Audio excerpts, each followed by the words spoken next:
நல்லா ரசித்து ருசித்து இழுத்து சாப்பிட்றாரு. அது என்ன டேஸ்ட்டில் இருக்குங்கய்யா? குழம்பு. கொலகலப்பாக தான் இருக்குது. பாலில் சாப்பிட்டு கொண்டு வரும்பொழுது அவர்களுக்கு நரம்பு சார்ந்த பிரச்சனை, கை உதுவது, கால் ஆடுவது, கடகடன்னு ஆடுவது, இதெல்லாம் தீரும். அது மட்டும் இல்லை, இந்த நரம்பு சார்ந்த பிரச்சனை உடம்புக்கு வந்து குளிர்ச்சி கொடுக்கும். குளிர்ச்சியை கொடுத்து உடலுக்கு கனசூட்டை தணித்து எலும்பு சூட்டையும் தணிக்கும். இயற்கையை மருந்து சேனலுடைய மேலும் பல பதிவுகளை தெரிந்து கொள்ள இந்த சேனலை சப்ஸ்கிரைப் செய்யவும், பெல் பட்டனை அழுத்தவும். மேலும் மருத்துவரின் ஆலோசனை பெற இந்த வீடியோவில் உள்ள எண்ணிற்கு தொடர்பு கொள்ளவும். இயற்கை மருந்து நேயர்களுக்கு வணக்கம். இன்றைக்கி நரம்பு சார்ந்த பிரச்சனை, நரம்பு தளர்ச்சிக்கு ஒரு அற்புதமான மூலிகை பற்றி 2 பேருமே சொல்ல போகிறாங்க. மூலிகை சிறம், மூலிகை பற்றின ஐயா.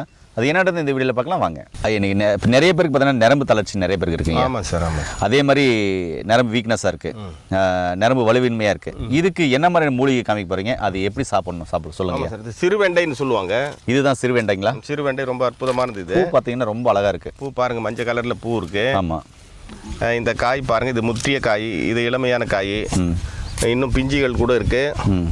இந்த விதைகளை எடுத்து நன்றாக காய வைத்து பொடி செய்து இந்த விதைகளை கல்கண்டு பொடி சேர்த்து பாலில் சாப்பிட்டு கொண்டு வரும்பொழுது அவர்களுக்கு நரம்பு சார்ந்த பிரச்சனை, கை உதுவது, கால் ஆடுவது, கடகடன்னு ஆடுவது, இதெல்லாம் தீரும். அது மட்டும் இல்லை, இதை வந்துட்டு கழுத்து தேய்மானம் சொல்கிறாங்கல்ல. ஆமாம். கழுத்து தேய்மானத்தில் அந்த கழுத்து வலி, கழுத்து தேய்மானம், அங்கே பசை குறையிறதுக்கெல்லாம் ரொம்ப சிறப்பாக வேலை செய்யும். இதை தொடர்ந்து சாப்பிட்டு கொண்டு வரும்பொழுது கழுத்துக்கு ரொம்ப சிறப்பாக வேலை செய்யும். உடல் முழுக்க இருக்கிற நரம்புகளுக்கு ரொம்ப அற்புதமாக வேலை செய்யும். இது என்ன வேண்டாம்னு சொன்னீங்க? சிறுவெண்டை. சிறுவெண்டை இது. ஓகே. இதை வந்து பார்த்தீங்கன்னா பிஞ்சியாக இருந்தால் பச்சையாக சாப்பிடலாம். இந்த மாதிரி முட்டியதை இந்த விதைகளை எடுத்து பவுடர் ஆக்கிக்கணும். கல்கண்டு பொடி சேர்த்து பவுடர் ஆக்கி பாலில் சாப்பிட்டு கொண்டு வரும்பொழுது இந்த நரம்பு சார்ந்த பிரச்சனை உடம்புக்கு வந்து குளிர்ச்சி கொடுக்கும். குளிர்ச்சியை கொடுத்து உடலுக்கு கனசூட்டை தணித்து எலும்பு சூட்டையும் தணிக்கும். கழுத்து சம்மந்தப்பட்ட வலிகள், இந்த கம்ப்யூட்டரில் வேலை செய்கிறவங்க, மற்றபடி எந்நேரம் சில இறங்கிக்கிட்டு இந்த துணி தைக்கிறவங்க, இந்த மாதிரி இருக்கிறவங்களுக்கெல்லாம் கழுத்து வலி வரும். அவங்களுக்கு வந்து ஒரு சிறப்பான உணவு இது. ஓ, சூப்பருங்கய்யா. ஆமாம் ஐயா, இது சாப்பிட்டு காமிங்க. அடி ஒரு சாப்பிட்டோம் ஐயா. ஃபஸ்ட்டு பார்த்தீங்கன்னாக்கா இந்த வெண்டையை சாப்பிட்டு காமிக்கிறோம். வெண்டையை சாப்பிட்டு காமிங்கய்யா. எப்படின்னா நல்லா டேஸ்ட்டாக இருக்குது. லேசா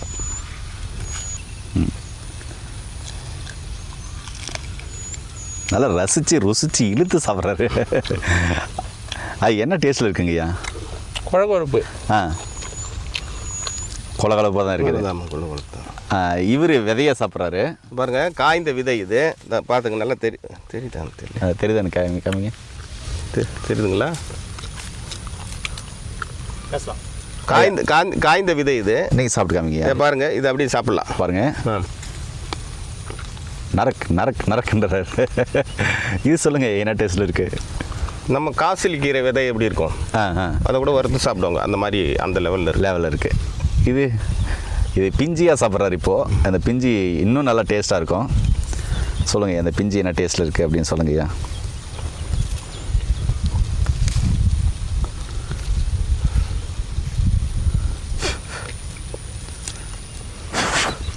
பிஞ்சி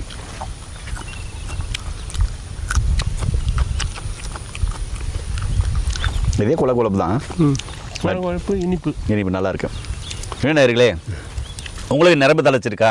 இருக்கவே இருக்குது. இது மாதிரி வெண்டை விதையை சாப்பிட்டாக்க இவ்வளோ மருத்துவ குணம் இருக்குது அப்படின்னு சொல்லிட்டு இன்றைக்கி நம்ம தெரிஞ்சுக்கணும். சிறுவெண்டை இது மேலே இது போல் நிறைய தகவல் தெரிஞ்சுக்கொள்ள நம்முடைய சேனலை சப்ஸ்கிரைப் பண்ணுங்கள். மீண்டும் அருமையான பதிவு சந்திக்கலாம். நன்றி, வணக்கம். ஐயா.